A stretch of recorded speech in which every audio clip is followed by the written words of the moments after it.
नमस्कार दोस्तों, मैं आनंद कांडपाल आपके सामने आज सामान्य विज्ञान के अभ्यास प्रश्नोत्तर लेके आया हूँ। और एक नई क्लास है हमारे पास और नए क्वेश्चंस होंगे। तो देखते हैं कि सबसे पहला क्वेश्चन क्या है। पोर्टलैंड सीमेंट में जिप्सम मिलाने से मदद मिलती है।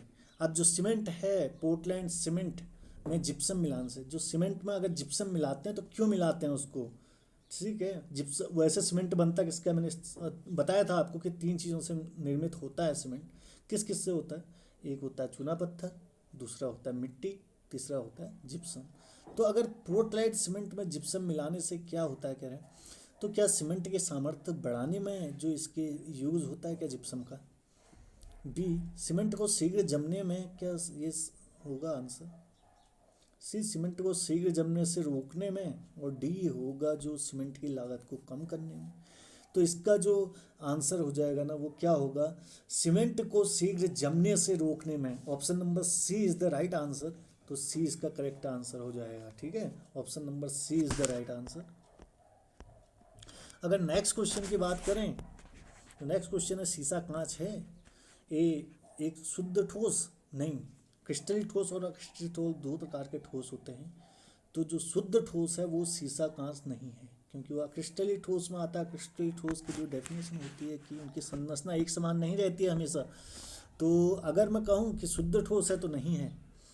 अगर कहूँ कि अतिशीतित द्रव है, अतिशीतित द्रव का मतलब द्रव को ठोस करके द्रव का जमा हुआ रूप है।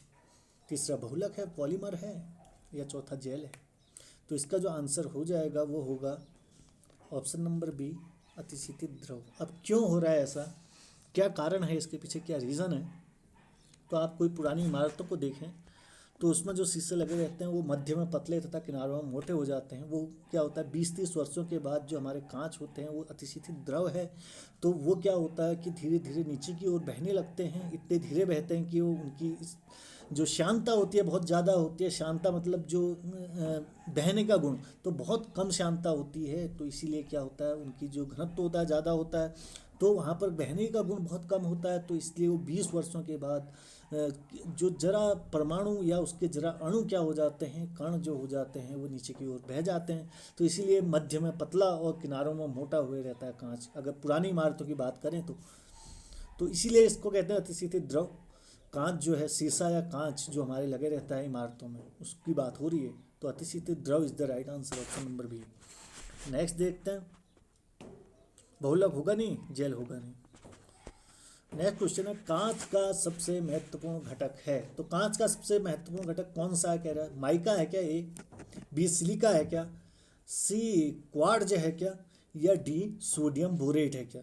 तो इसमें जो कांच हमारा निर्मित होता है उसमें जो महत्वपूर्ण पदार्थ होता है ना वो होता है हमारा B silica is the correct answer. Silica is the correct answer.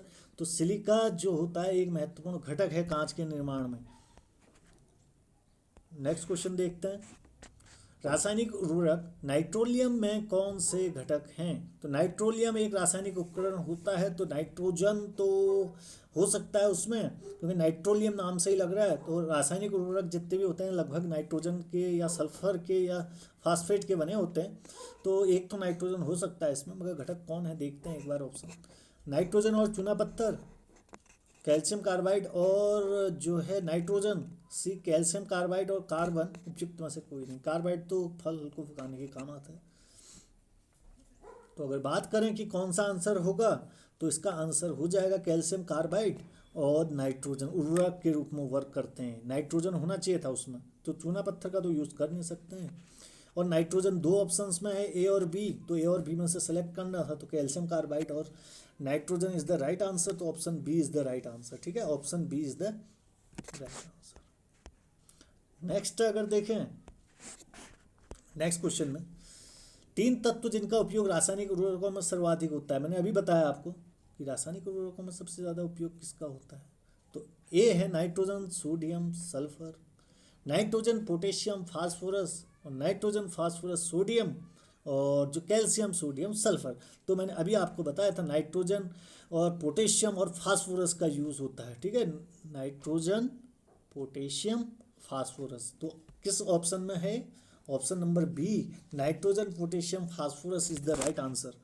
ठीक है, तो nitrogen, potassium, phosphorus, option B is the right answer. Next question देखते हैं।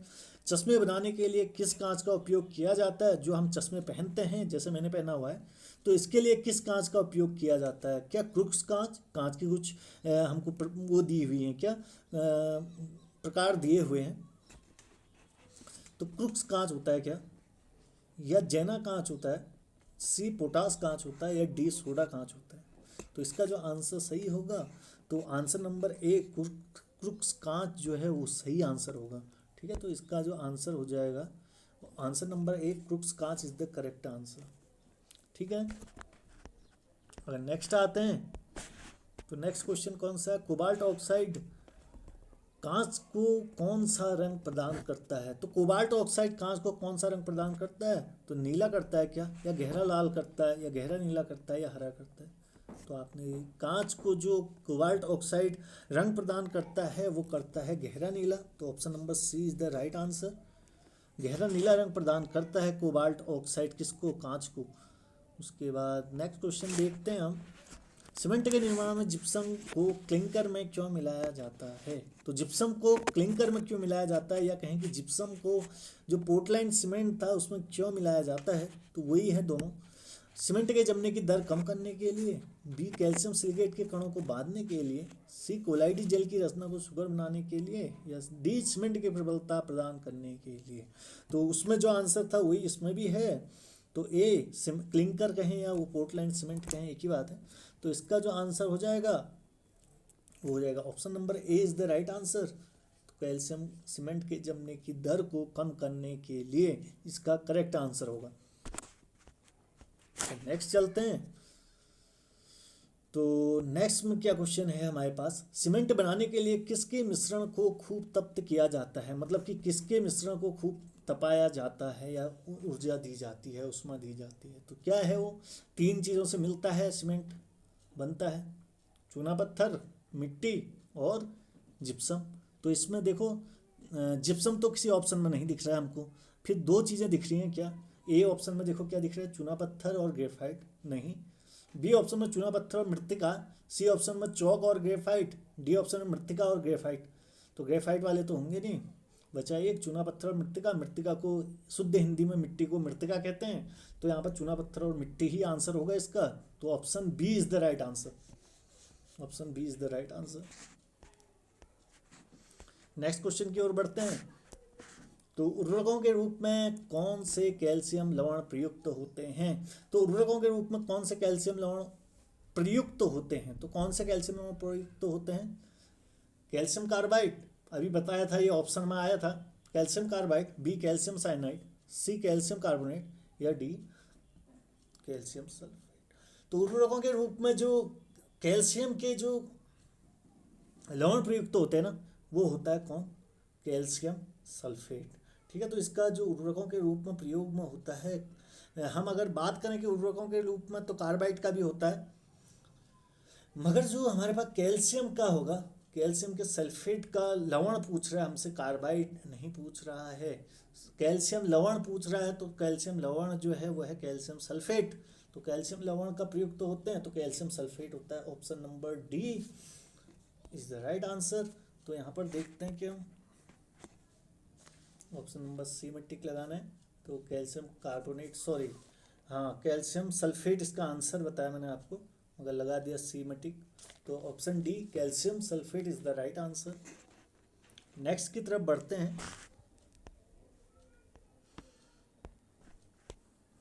लेंस किससे बनता है? तो लेंस जो हम प्रयोगशालाओं में लेंस का यूज करते हैं वो किससे बनता है? पाइरेक्स कांच, उसके प्रकार दिए हुए हैं, साधारण कांच, कोबाल्ट कांच, या फ्लिंट कांच।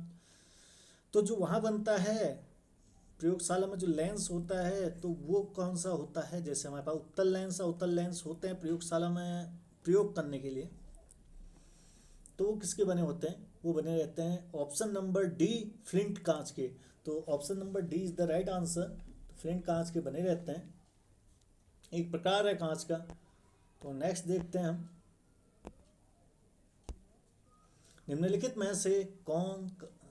में से कार्बनिक यौगिकों में हमेशा क्या मौजूद रहता है? तो कार्बनिक यौगिक हैं, कार्बन के यौगिक हैं तो क्या मौजूद होगा हमेशा? Carbon, nitrogen, sulphur, potassium. इतना इजी क्वेश्चन है। तो कार्बन तो हमेशा मौजूद रहेगा ना, तभी तो क्या है, कार्बनिक यौगिक है। तो ऑप्शन नंबर क्या हो जाएगा इसमें, जो इसका आंसर होगा वो क्या हो जाएगा बेटा? Carbon. A carbon is the right answer. क्योंकि कार्बनिक यौगिक है तो कार्बन तो होगा ही होगा बेटा।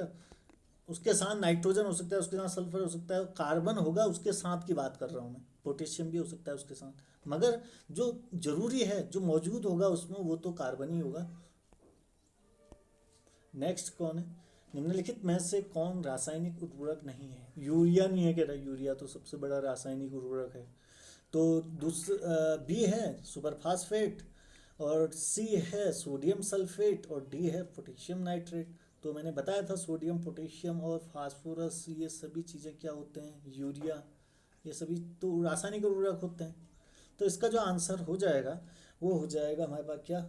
Be super phosphate is the right answer. ये रासायनिक उर्वरक नहीं है, बाकी सभी होते हैं। बताया था आपको पहले भी, क्वेश्चंस आए हुए थे रिलेटेड, तो बता दिया था मैंने, आपने गैस कर लिया होगा आंसर पहले। चलो अगर नेक्स्ट देखते हैं, नेक्स्ट कोई क्वेश्चन है तो। आज के लिए इतना है बेटा। Thank you, have a nice day.